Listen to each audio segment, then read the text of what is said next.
7, 8, 9, 10.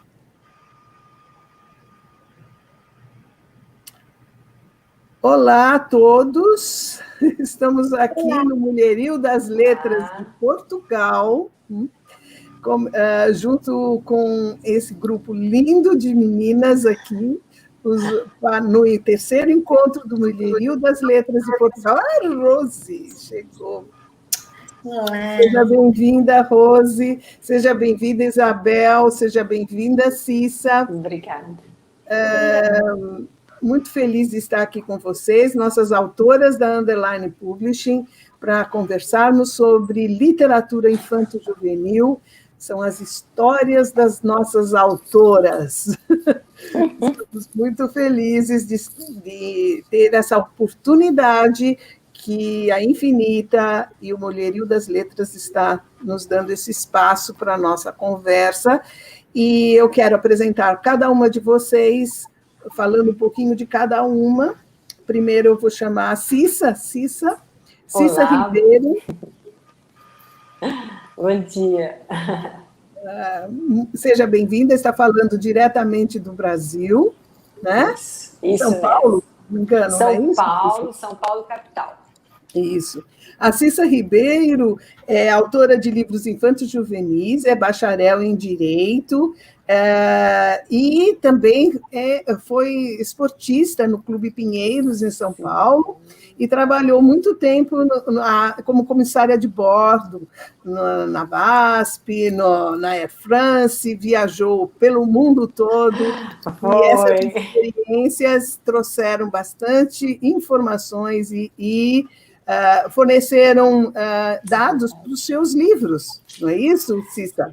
Isso, é verdade. Aos 12 anos, eu fui atleta profissional de natação do Esporte Clube Pinheiros. Depois, eu fiz um intercâmbio nos Estados Unidos e, antes de fazer faculdade, qualquer coisa, eu adentrei a companhia a VASP, né? A extinta VASP, companhia aérea, e fui comissária durante uns 8 anos. Depois trabalhei como atendente de aeroporto na Air France. E, claro,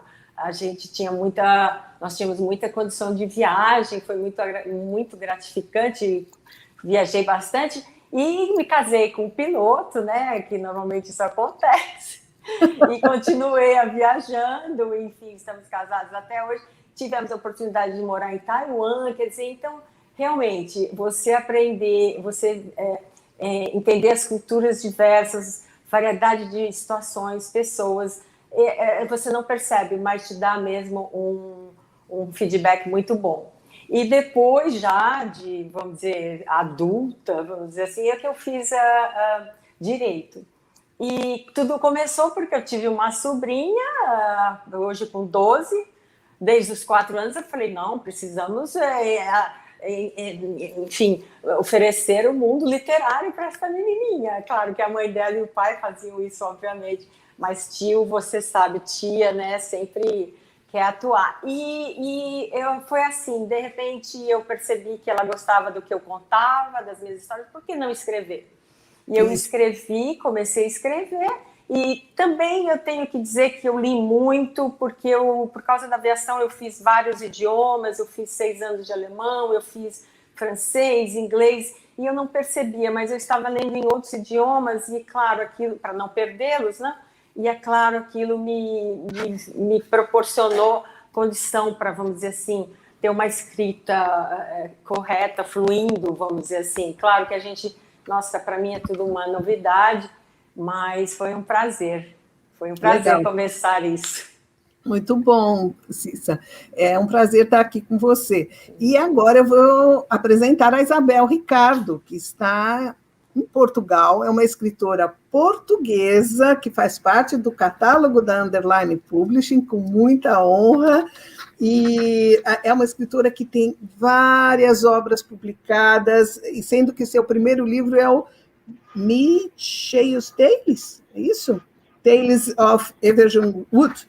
Em sua obra destacam-se 2 coleções de crianças e jovens, The Adventures e The Wearers of Light. No momento, ela acumula várias obras publicadas, a maioria das quais destinadas a jovens.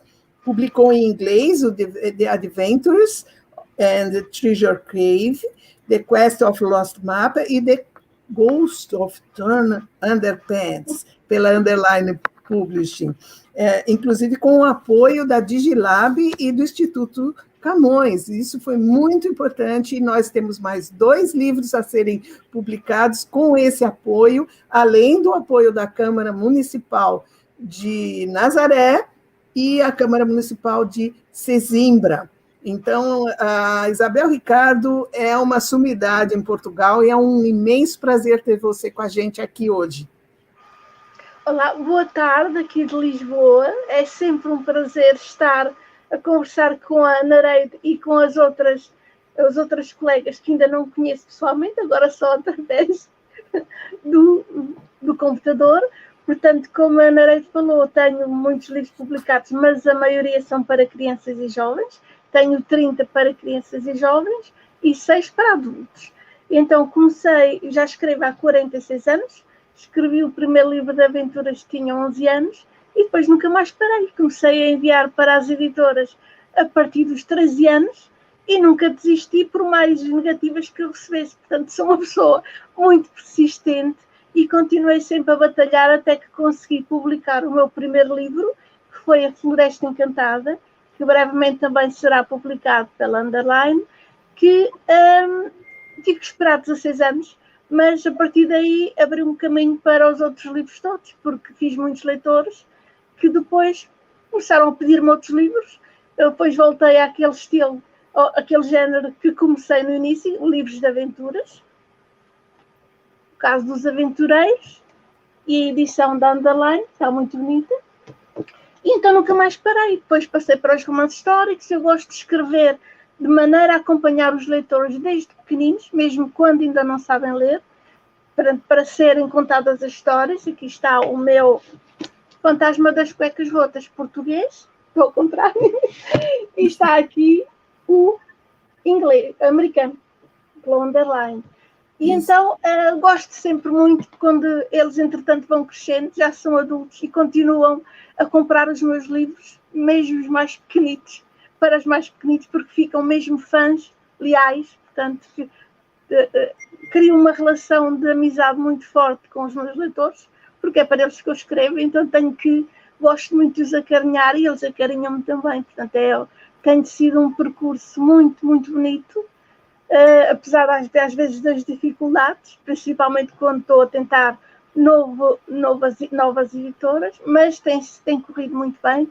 Tenho livros nas melhores editoras portuguesas, tenho agora também com uma editora americana, que é a Underline Publishing. Estou a gostar muito de trabalhar com ela. Muito obrigada, muito obrigada.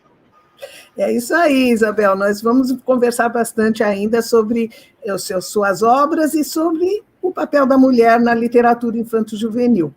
Agora eu vou chamar a Rose Ferreira. Rose, querida, obrigada pela presença. Rose Ferreira está em Minas Gerais, é isso, né, no Brasil? Isso, bom dia a todas, né? Uma alegria estar com vocês. Falo aqui de Uberlândia, Minas Gerais. Então, fico honrada, né, em participar com escritoras experientes, né, fazer parte agora desse time da Underline. E assim, eu posso falar um pouquinho da minha trajetória. Eu fui escrever um pouco mais tarde, embora goste de ler e de escrever desde criança, né, encantada aí pelos livros de literatura infantil e pela literatura brasileira de modo geral. Eu fiz o curso de letras, me especializei em leitura e produção, depois fiz o mestrado em linguística, e nesse processo, né, de trabalho eu tive a oportunidade de estar sempre em contato com a literatura infantil e juvenil, porque coordenei durante muitos anos um comitê do ProLer, né, que é o Programa Nacional de Incentivo à Leitura, e isso me deixou mais próxima ainda, né, da literatura, do universo da literatura. Mas eu fui escrever quando me tornei mãe, né, exatamente por essa necessidade de materializar as histórias que eu contava para o meu filho então é que eu comecei a escrever literatura infantil.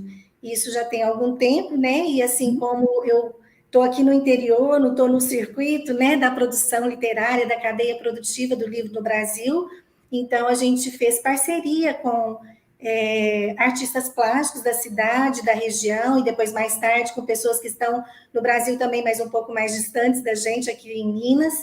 E eu escrevi, então, vários textos, mas publiquei até o momento 5 livros, né? O meu primeiro livro está fazendo 10 anos no próximo ano, e a gente, assim, fica muito feliz que ele está alcançando, né, leitores não só mais da região, mas no Brasil e no mundo todo.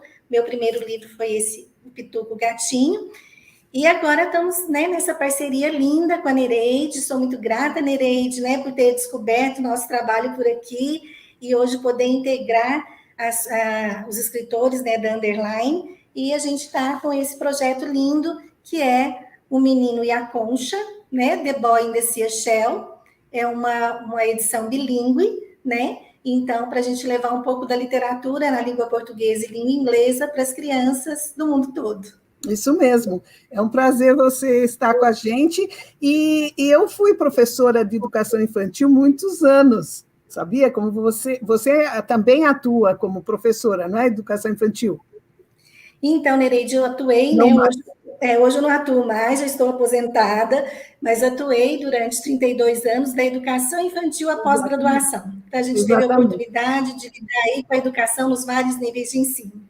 Isso mesmo, a gente como professora, como pedagoga, a gente nunca perde essa vontade de ensinar, essa vontade de transmitir esse conhecimento, como mulher e como professora e como profissional. E aí, para mim, na minha carreira, como eu trabalhei muitos anos na Prefeitura de São Paulo, e já depois, como autora, eu levava a mesma experiência de professora, pedagoga, para os livros. Então, quando a gente escreve literatura infanto-juvenil, a gente pensa muito em nosso leitor, em como fazer com que a nossa linguagem chegue ao nosso leitor, que a criança é um leitor muito exigente, e a gente como professora e como pedagoga, enfim, tem essa experiência e o cuidado ao escrever, ao escolher o tema, ao desenvolvimento da narrativa, tudo isso está relacionado com a nossa experiência como professora, como profissional, e as informações que a gente passa numa linguagem adequada. Isso que eu queria perguntar para vocês, para vocês, o que a literatura infanto-juvenil é? Não precisa se alongar muito, mas cada uma dê sua opinião, da sua experiência e do que você considera como literatura infanto-juvenil. Vamos lá, Cissa. Espera um pouquinho, tá o microfone. Pronto. Microfone. Sim. Isso. Eu gostaria também de mostrar o livro que a Underline Isso, a gente ainda vai falar dele. Né? Enfim, eu acredito, sim, que eu entendo a literatura infanto-juvenil como um começo na formação de um leitor. Nós todos sabemos, nós que gostamos da leitura, que estamos habituados à leitura, sabemos quão importante, quão benéfico é você ser um leitor para o resto da sua vida, vamos dizer assim. E eu tenho muito essa é a grande preocupação, em fazer com que um jovem, uma criança, trilhe esse caminho para si. E avante. É isso que eu entendo. A formação de novos leitores, para mim é isso. Novos leitores, perfeito. Muito bem. Isabel, para você, Isabel. Telefone, o microfone. Aí. A literatura infanto-juvenil é muito importante porque é a partir dos mais pequeninos que vão se formar os bons leitores. E é importante nós termos aquele cuidado de escolher não só a linguagem, como a Nereide falou, mas também o tema que achamos que o possa interessar e cativar para a leitura. É que os livros infanto-juvenis são bastante importantes porque podemos transmitir mensagens que os ajuda na formação como pessoa, portanto, valores morais, portanto, terem inteligência emocional para aprenderem certas noções de, por exemplo, não fazer distinção pelas pessoas serem diferentes, respeitar os mais velhos, a entreajuda, o companheirismo. Nós podemos transmitir todas essas noções às crianças de uma maneira simples, que, sem estar mesmo a explicar, mas que eles percebem através das ações das personagens, e isso é muito importante porque eles vão crescendo pessoas boas, com bons valores, e que mais tarde serão melhores adultos do que nós somos agora. É isso que tento sempre, que eles sejam melhores do que os adultos atuais. A nossa missão é grande, né? É fundamental. Rose, qual a sua opinião? Então, assim como para elas, né, para mim também a literatura infanto-juvenil é a porta de entrada na cultura escrita, né? Então, eu penso assim que os livros infantis, eles, além de toda essa mensagem, né, que vem por trás das histórias, das narrativas, ele tem essa dimensão da formação estética, não só a formação leitora, mas também a formação estética do sujeito. Então, eu penso que as imagens contribuem muito para isso no livro infantil, né? Eu penso que essa dimensão estética, ela é muito importante para a imaginação, para a criatividade, né? Para, vamos dizer assim, uma formação plena desse sujeito leitor. Então, ela vai além da leitura e da escrita também para essa formação ética, para essa formação estética. É isso que eu penso sobre a literatura infanto-juvenil. Isso, e a imaginação, o faz de conta, não é? Tudo isso está ligado à narrativa. E a própria alfabetização, né? Alfabetização de imagem, alfabetização de texto, enfim, tudo isso a literatura infanto-juvenil coordena. E o livro infanto-juvenil, ele tem que ser atrativo, tem que ter uma linguagem adequada, tem que ter um formato bonito, tem que ter uma linda ilustração, porque geralmente a ilustração tem relação com o texto, ou para as crianças mais velhas, uma narrativa mais longa, é fundamental também, porque eles gostam de um texto consistente, de um texto que tenha começo, meio e fim, que tenha heróis, que tenha aventura, não é? Então, nós temos, quando a gente publica, eu estou falando pelo lado de editora, realmente a gente busca atingir aquele leitor específico, que ele tenha esse interesse, que as faixas etárias sejam respeitadas, né? Então, aqui nós temos a Rose com um livro para crianças bem pequenas, temos a Cissa para crianças um pouquinho mais velhas, alfabetizadas, e a Isabel com o Ghost, que também é um livro para crianças já alfabetizadas, e também o pré-adolescente, com os livros dela voltados para aventuras, com uma narrativa mais longa. Então, a gente vai falar um pouquinho de cada um, né? Começando pela Cissa, a nossa querida Cissa, com o livro The Magical Bridges of Clementine, né? É um texto assim muito interessante nessa questão porque ela brinca com a imaginação desse personagem. Como foi essa construção desse personagem? Mostre um pouquinho o interior, né? Olha, como é que essa Clementine aí construiu as suas pontes? Então, aqui o título. Esse livro foi ilustrado. Esse livro, na verdade, eu lancei como As Pontes Mágicas de Clementina, e depois eu consegui, realmente fui muito feliz em ter a Underline Publishing publicando em inglês. Esse livro foi ilustrado pela Melissa Lagoa e traduzido pelo professor John Milton, que é o titular de tradução da USP. Então, é um texto bastante robusto, realmente é um texto longo, e a ideia é que as pontes, todos nós sabemos que pontes são mesmo mágicas, eu acredito nisso.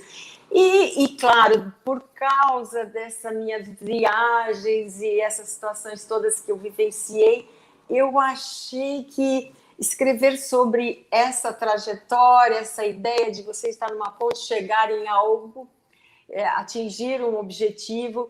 E a minha imaginação fluiu, e eu imaginei uma menina que amava pontes, e sim, cada vez que ela passava por uma ponte, ela tinha uma ideia de um mundo que ela criava. Então, é o poder imaginativo de uma criança transformando-a em um ser bastante criativo.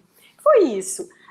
E foi fluindo, e realmente eu me lancei na escrita e consegui um texto que me agradou demais, porque Clementina vivencia o seu próprio mundo, cria situações incríveis, e eu acredito, e as crianças realmente têm curtido bastante.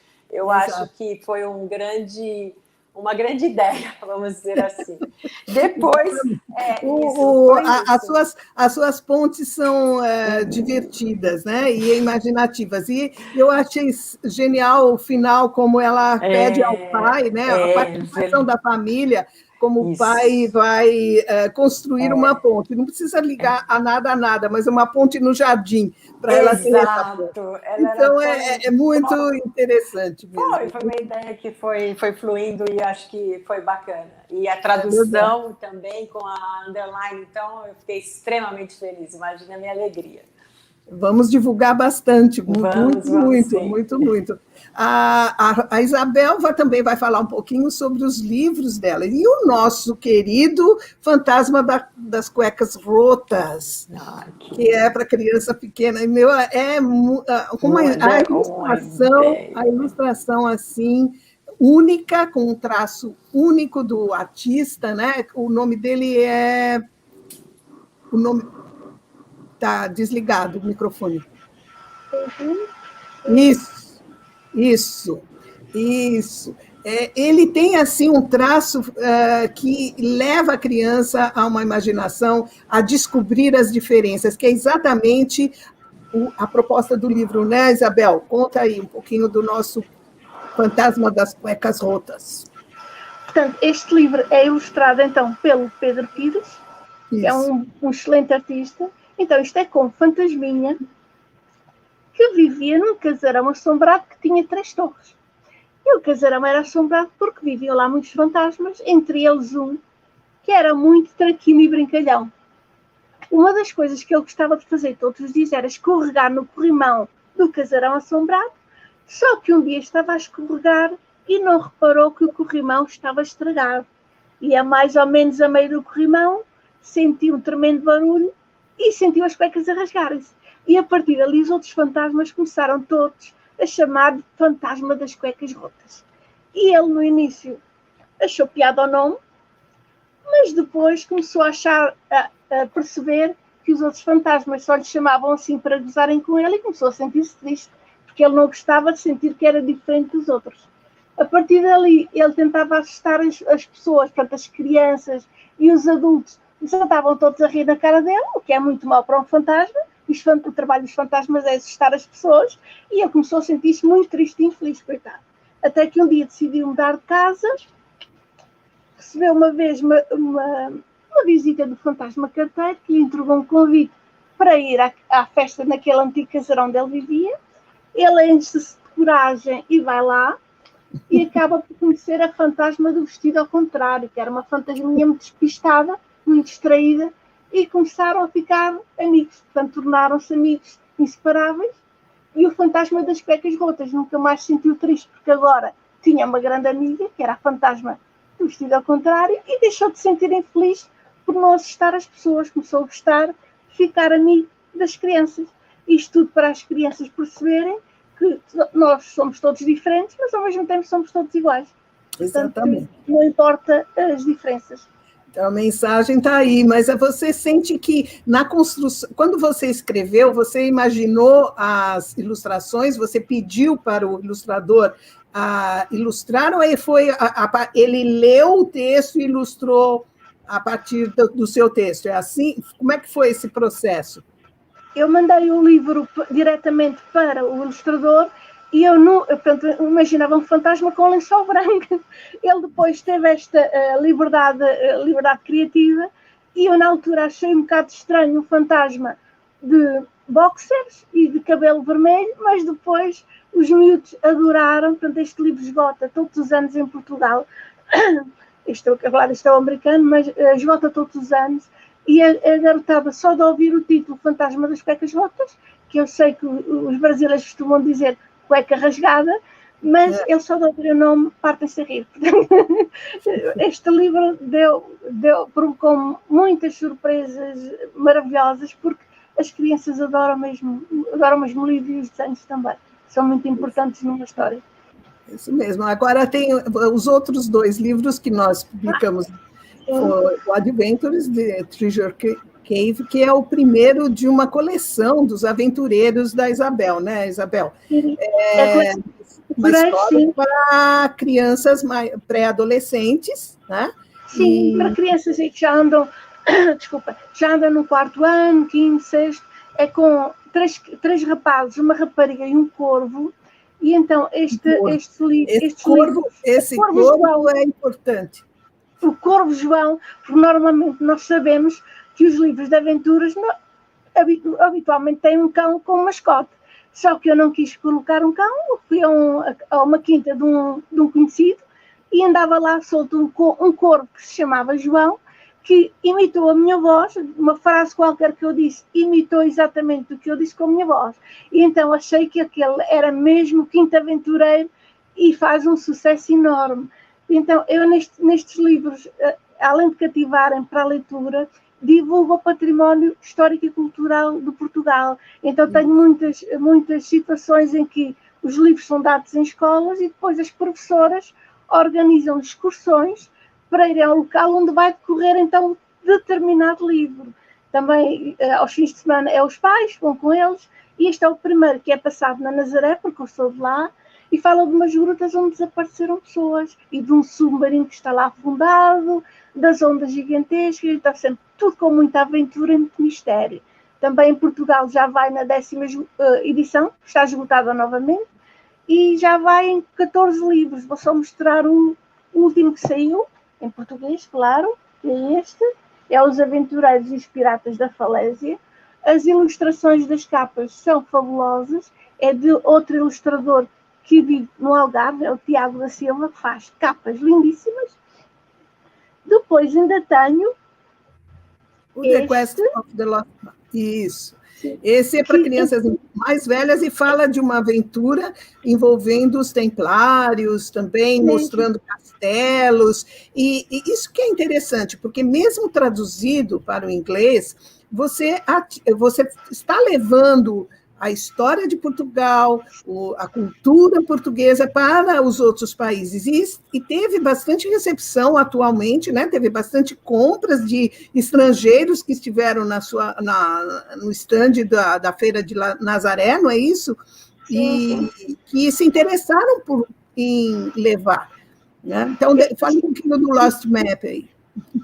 Eu estive na Feira do Livro da Nazaré, que decorre todos os anos, são cerca de 3 semanas, e eu estou lá sempre todas as noites, e às vezes à tarde também. Então consegui autografar uma quantidade de livros, não só para estrangeiros, por exemplo, a viverem em Londres, e dos Estados Unidos, mas a maior parte achei piada, porque eram franceses que estavam a aprender inglês e quiseram levar os livros. E então levavam em português, os pais eram portugueses, levavam, portanto é equivalente à mesma história, em busca do mapa perdido, levavam em português e depois levavam em inglês, que eu achei uma coisa espetacular. Tirei fotografias com eles. Isto é passado no dia, começa a história, portanto é uma trilogia, começa no dia 13 de outubro de 1307, que calhou a uma sexta-feira, e foi o dia do maior ataque surpresa organizado de todos os tempos.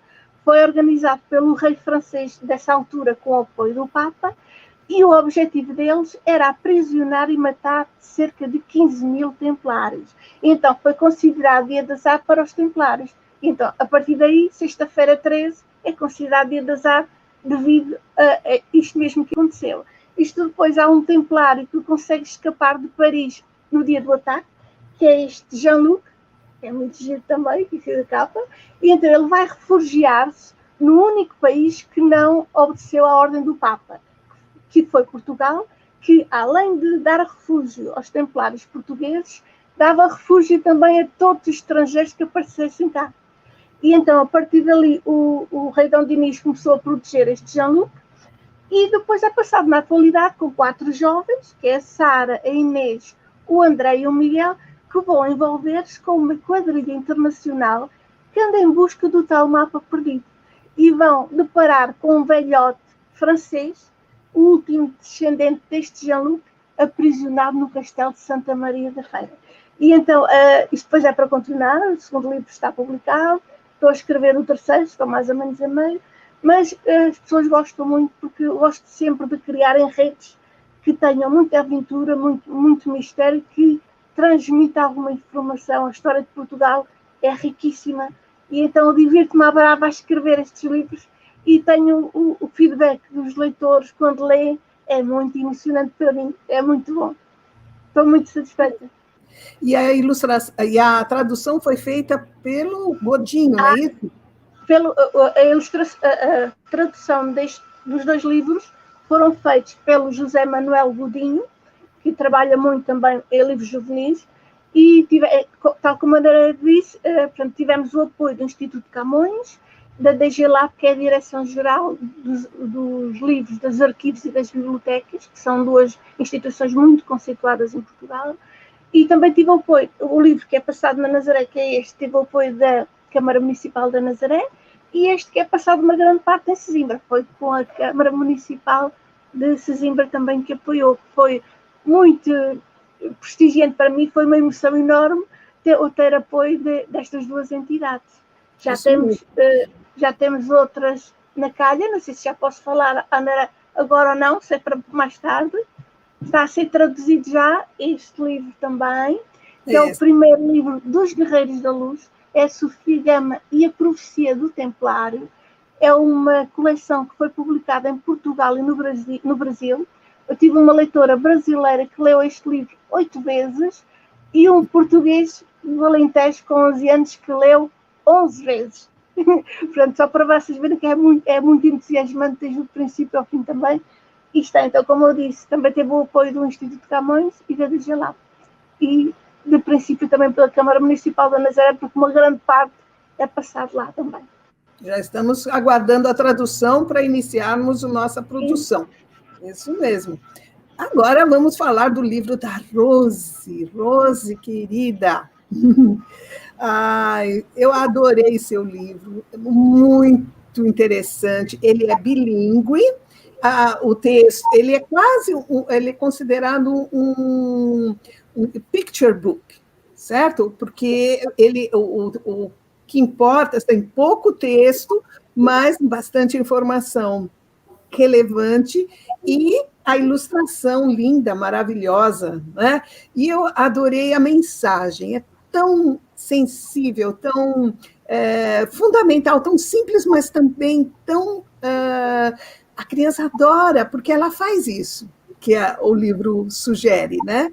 Você nem dá o nome ao seu personagem. É isso? O que importa é a ação dele no ambiente e a posição da família e a decisão dele final, né? Fale um pouco dele.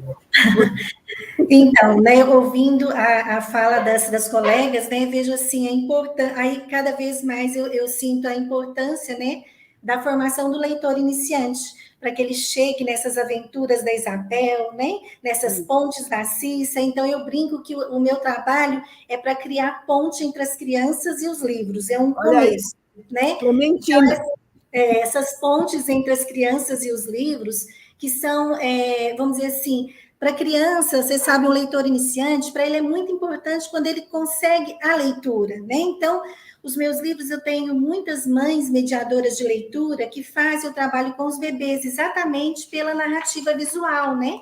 Então, o livro, ele vai se contando também, né? Os meus textos vão se contando também na narrativa visual.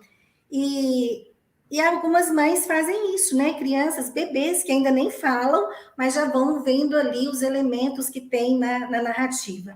Eu estou fazendo isso com o meu neto. Eu pego, ele está distante, mas eu pego o livro, conto, mostro para ele pelo vídeo. Ele tem um ano e meio, adora.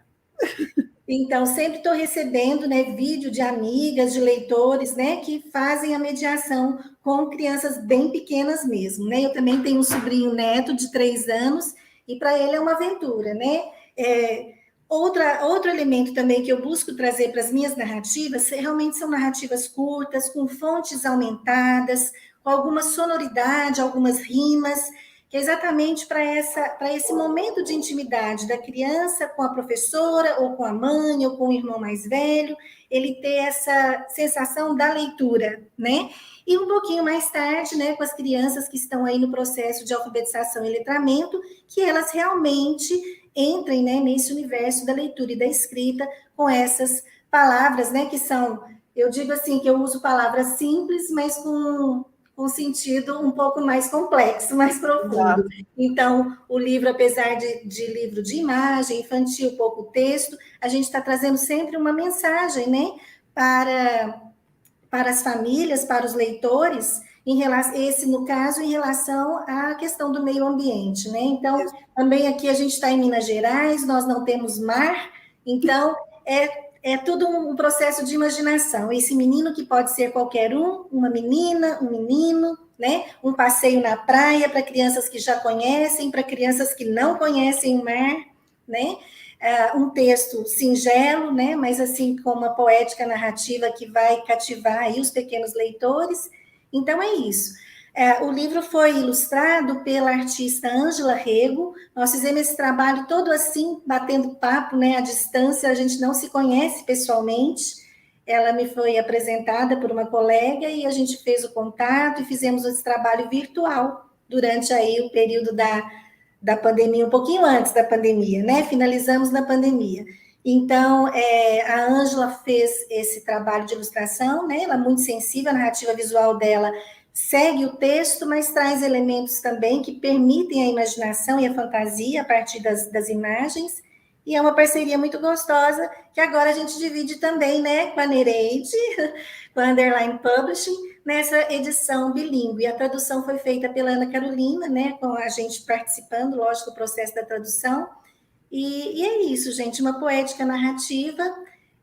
Os meus textos, todos eles são, né, nessa linha. A minha voz literária é esse perfil, né, que é um texto um pouco mais curto, mas um texto carregado de sentidos para os pequenos leitores. E com esse objetivo final mesmo de criar as primeiras pontes entre a criança e os livros. Fundamental, fundamental. E olha só, agora eu queria falar um pouquinho, para a gente, nessa última fase do nosso programa, sobre a questão mesmo da mulher, né? De ser mulher e o que isso contribui na escolha de ser escritora.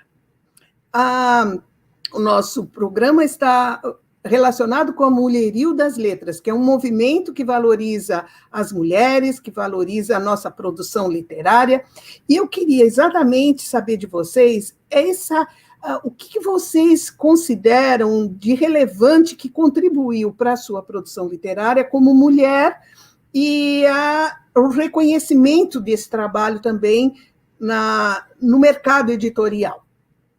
Cissa? Está sem... Opa, tudo bem. No meu caso, como eu comecei tardiamente, eu posso dizer que sim. Se não fossem as mulheres terem me dado aquele apoio, aquela primeira mostrado o caminho, eu teria sido realmente, praticamente, eu diria que impossível. Se não fossem uma grande escritora, Flávia Muniz, ela participou do meu primeiro livro e, assim, do nada, um dia ela se lembrou de mim e me apresentou a Underline, a Fox Brasil. E depois disso, junto disso, outras pessoas, com a pandemia, realmente eu tive a oportunidade, por essa situação do virtual, ter conhecimento com outras pessoas maravilhosas. Cris Herman teria uma infinidade de nomes, Rita Queiroz, mas eu tenho que mencionar porque me introduziram justamente, me apresentaram ao Mulherio das Letras de Portugal, onde eu também descobri que eu adoro fazer poemas infantos juvenis, até um pouco mais, até de adultos, e eu estou realmente deliciada, vamos dizer assim. Participei de Conexões Portugal, Atlânticas, e, enfim, foi fundamental. E como mulher, não só para mim, mas eu tento mostrar a jovens garotas que estão escrevendo. Eu conheço algumas meninas de 16 anos que gostam de fazer poesia, e eu digo a elas, as incentivo, porque é muito importante. Nós temos um perfil diferente para adentrar, para chegarmos ao ponto certo, para transmitirmos os nossos valores, o que realmente uma mulher precisa, ser independente, ir atrás dos seus sonhos, e, enfim, estar no Mulherio das Letras Portugal é tudo isso. É um acolhimento, e estar com a Underline, imaginem, nos Estados Unidos, então é também super incrível para uma mulher. Para uma mulher, exato. E a sua personagem, você escolheu por ser uma menina? Sim. No final parece que eu já escrevi, eu tenho 14 e-books na plataforma da Amazon, e eu escrevi, sim, personagem menino, mas é engraçado, né? Foi uma coisa, acho que é natural. Eu vejo também muitos autores, homens, e é engraçado, eles também escrevem sobre meninos. Então, de repente, eu, nesse mundo novo, entre aspas, com esses textos todos, eu me vi escrevendo praticamente sempre para mulher, mas aí um dia eu falei, não, vou escrever sobre um menino, porque é bacana, assim, é muito gratificante você poder, no final, do lado do seu feminino, e jogando as ideias também para os pequenos meninos. Foi bacana, foi muito bom. É isso mesmo. Muito bem. Isabel, o que você tem a falar sobre essa relação entre ser mulher e a sua obra literária, a sua escolha em ser escritora? O que você pensa sobre isso? Olha, as minhas referências femininas que eu tinha desde criança era a Enid Blyton, que eu tinha uma admiração enorme. Não sabia que era mulher na altura, não sabia que Enid era nome de mulher, pensava que era um homem. Quando descobri que era uma mulher, senti-me extremamente feliz por ser uma mulher autora daqueles livros que eu gostava de ler.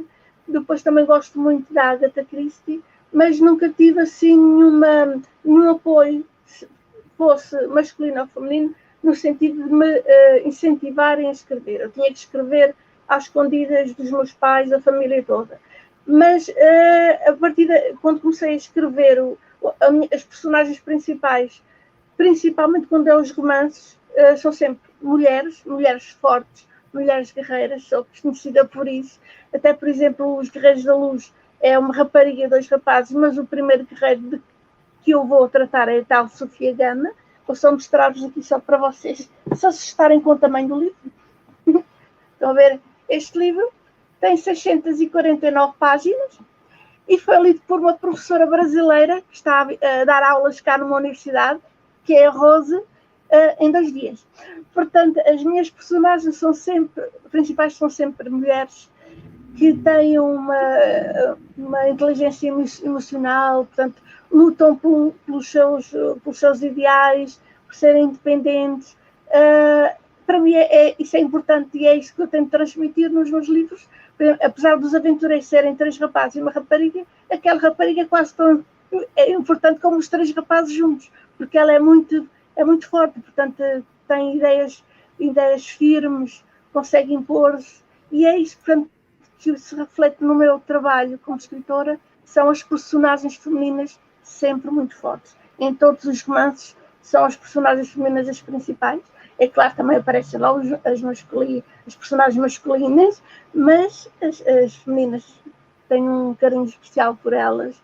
E, por exemplo, também porque na Nazaré é uma sociedade matriarcal, ao contrário da maioria, das terras, que são sociedades patriarcais. Então, isso pode ter tido influência. Eu vejo as mulheres nas zonas são muito corajosas e muito guerreiras, elas faziam tudo. E então acho que isso ficou um bocadinho, passou para mim, e eu passo isso também para os livros que eu escrevo. Isso aí, as suas personagens femininas são fortes, assim como a autora.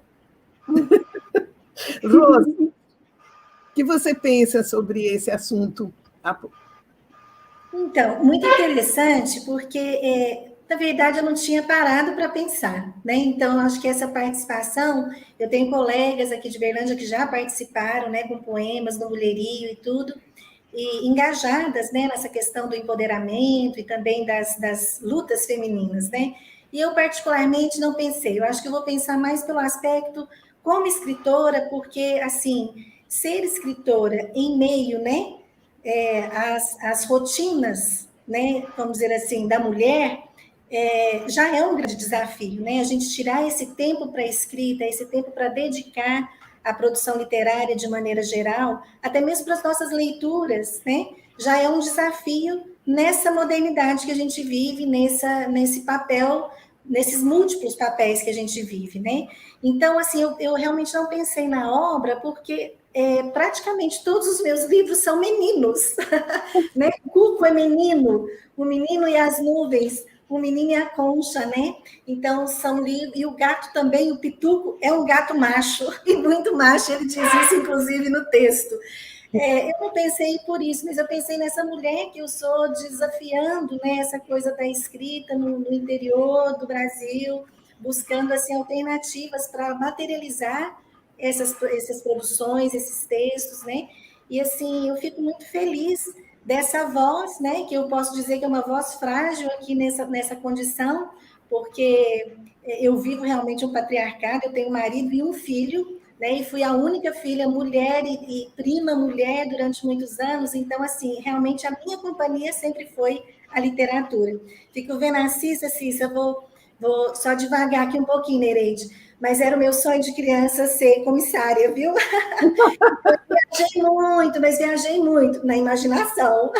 Mais tarde, lógico, a gente teve a oportunidade de ir para outros lugares e conhecer outras culturas, mas ainda menina, né? As minhas viagens eram sempre na literatura. Então, assim, eu penso que é uma bagagem cultural, né, muito grande essa oportunidade de não só estar como turista, como eu estive, mas viver essas outras culturas, a Nereide também, né? Todas vocês que estão fora do Brasil, né, gente? Eu nasci e cresci em Uberlândia, só saí daqui para passear. Mas, enfim, com relação à questão, né, de ser mulher na produção literária brasileira, eu acho que é mesmo esse desafio. Eu vejo que todas as colegas estão batalhando em meio a outras profissões, né? Poucas estão se dedicando somente à escrita literária, mas é claro, a gente também tem aquelas que se dedicam e vivem da literatura e vivem muito bem. É esse o nosso desafio também, né? De que o nosso trabalho possa nos dar esse retorno, né? De poder produzir cada dia mais melhor. Isso mesmo, esse é o nosso objetivo também. Afinal, nós estamos aqui no Mulherio das Letras de Portugal exatamente para deixar uma mensagem para as mulheres, para que escrevam, para que produzam, para que sejam felizes e realizem os seus sonhos, né? Eu, pessoalmente, sou escritora no Brasil, aqui nos Estados Unidos, e tive a oportunidade de abrir a editora, realizando uma série de eventos, uma série de promoções da literatura brasileira, mas especialmente dando voz às mulheres, que esse é o nosso objetivo, de se fortalecer, de estarmos juntas e produzir uma literatura de qualidade, consistente, a partir das nossas experiências, a partir das nossas vivências, e isso trazer para o nosso leitor, tanto os meninos como as meninas, que descubram que estamos juntos, estamos realizando, e todos nós somos valorizados. É isso que nós queremos deixar aqui, a nossa mensagem, deixar um abraço a todas as mulheres do Mulherio das Letras de Portugal, e estamos muito orgulhosas de sermos mulheres fortes, não é? Gente, muito obrigado. Um abraço a todas e fiquem com Deus e estejam protegidas. Um abraço para todos. Obrigada. Tchau, tchau. Beijinhos para vocês todos. Tá, tchau. Tchau, tchau. Tchau, gente. Muito obrigada. Obrigada.